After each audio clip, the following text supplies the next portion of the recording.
Dieu existe. Il habite à Bruxelles. Loi 2129. Quand on plonge un corps dans la baignoire, le téléphone sonne. Loi 2218. La file d'un côté avance toujours plus vite. C'est dégueulasse ce que tu fais aux gens, tu les connais même pas et tu t'amuses à leur faire du mal. Et t'es le numéro. N'importe qui ferait mieux que toi. C'est interdit d'aller dans le fond. Bienvenue sur clap.ch. Je m'appelle Jacques Normal. Je fais un film qui s'appelle Le Tout Nouveau Testament. Dieu existe, il habite à Bruxelles. Et c'est un mec odieux avec sa femme et sa fille. Et sa fille, pour se venger, balance sur Internet les dates de décès de tout le monde. C'est le pitch, comme on dit.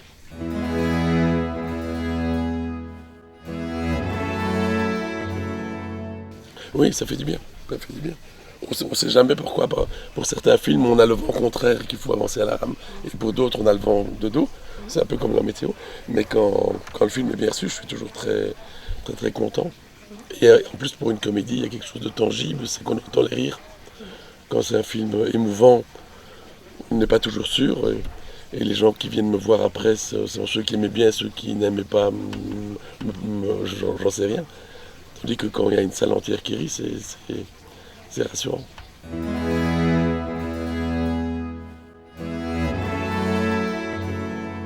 C'est la première fois que j'écris avec un ami co-scénariste qui s'appelle Tom Egunzik, qui est romancier. Et on est parti de rien, donc on s'est mis pendant tout un été dans le jardin. Et puis on a fait une espèce de surenchère d'idées, folle, drôle. En fait, on essayait de se faire rire. Et c'est peut-être pour ça que c'est devenu une comédie.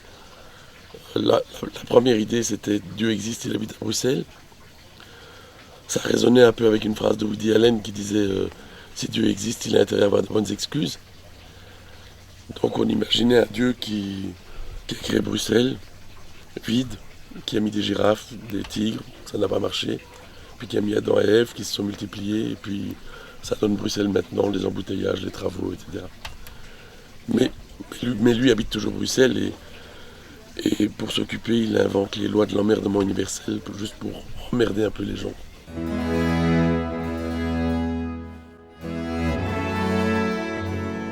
C'était au départ des conversations avec une règle du jeu qui est, si on rit tous les deux, c'est peut-être drôle. Voilà. Et puis après, l'un et l'autre, Thomas écrit très très vite, et moi je construis très lentement. Donc on est très complémentaires dans ce sens-là un peu.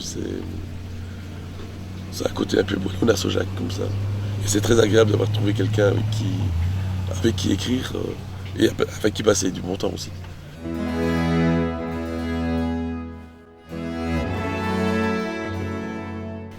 En fait, j'y ai très peu pensé. Hein. Donc, en n'étant pas croyant, je trouve que c'est un bouquin bien écrit, avec des beaux personnages et des super scènes. Mais on s'en est servi vraiment comme si on se servait de la ligne, comme si on adaptait Alice au Pays des Merveilles. Donc pour transformer ça et en faire une comédie, en faire un conte surréaliste. Et ça parle un peu des clichés de la religion, en les pervertissant, en faisant autre chose de l'ordre de la comédie. Le but n'était pas de choquer, mais le but n'était pas non plus de ne pas choquer. Je crois que si le pape voit le film, il va bien rigoler. Pardon ? J'ai jamais dit ça. Mais l'autre, là, il est parti en sucette. Hein. Tout ce qu'il a réussi à faire, c'est se faire clouer sur un cintre comme une chouette. Le centre du film, c'est plutôt qu'est-ce qu'on fait de sa vie. Si on recevait le message du jour où on va mourir, qu'est-ce qu'on fait de sa vie ? Et ce que raconte la fille de Dieu, c'est le paradis, c'est maintenant, hein, c'est pas plus tard. Donc soyez heureux maintenant, tombez amoureux.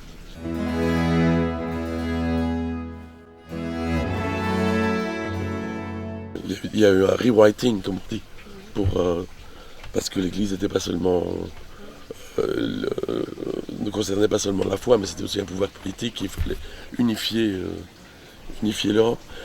Donc, dans les écrits apocryphes, il y a des choses qui sont très drôles.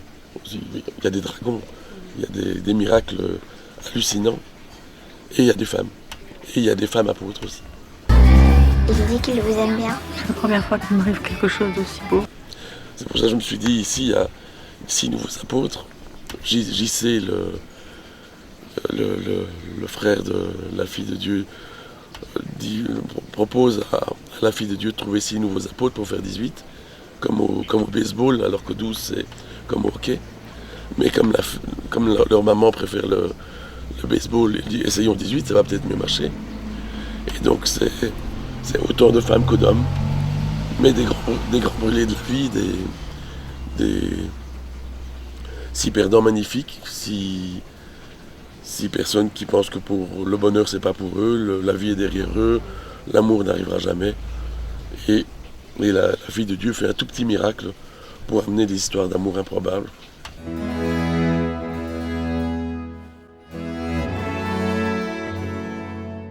La qualité d'un film, c'est souvent la qualité d'un méchant, disait Hitchcock. Donc, Eben est un fabuleux méchant, c'est un type gentil dans la vie, et il joue très bien les méchants avec beaucoup de plaisir. Mais c'est un film que je voulais faire avec des amis.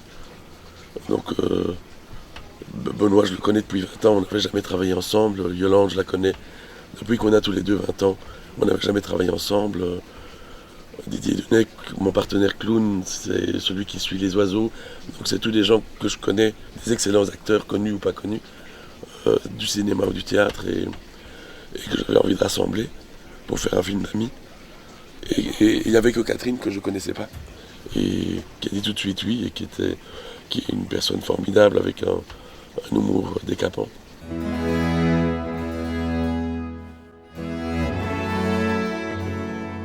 C'était très gai à faire, comme on dit en Belgique, c'était très gai à tourner.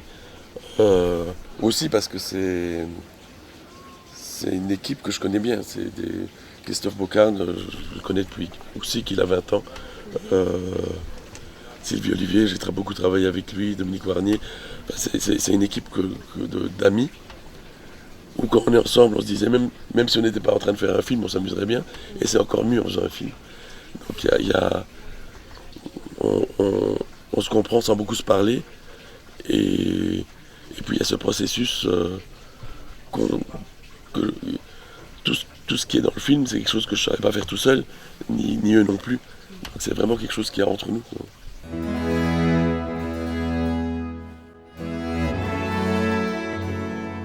Bruxelles, c'est un des personnages. J'avais envie que Bruxelles soit présente, mais aussi tout ce qu'on trouve à Bruxelles, c'est-à-dire le mélange d'accents, francophone, néerlandophone, wallon, toutes ces espèces de bric-à-brac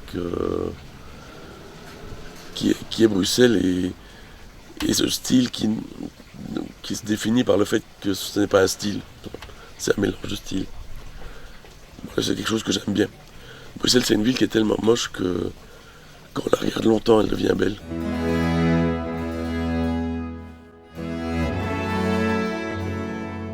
Elle avait 11 ans au moment du tournage. C'est une des premières que j'ai vues en casting, et c'était tout de suite évident.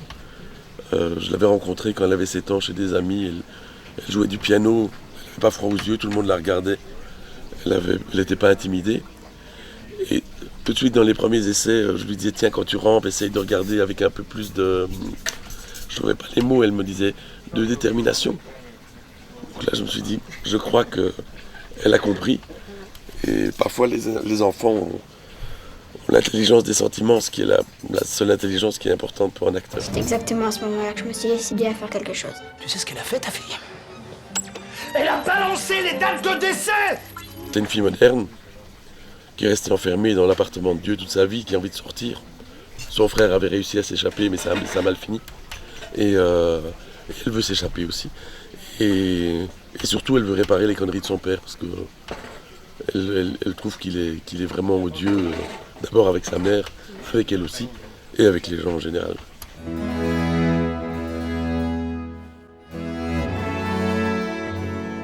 Quand on a commencé à écrire, c'était au moment des manifestations contre le mariage pour tous à Paris. Donc quand on faisait défiler des enfants qui portaient des croix, des choses comme ça, ça me faisait froid dans le dos.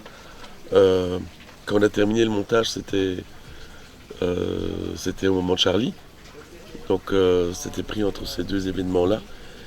Et mon rêve dans le meilleur des mondes, c'est qu'on puisse rire de tout avec tout le monde. Donc je me suis dit c'est important de continuer d'essayer.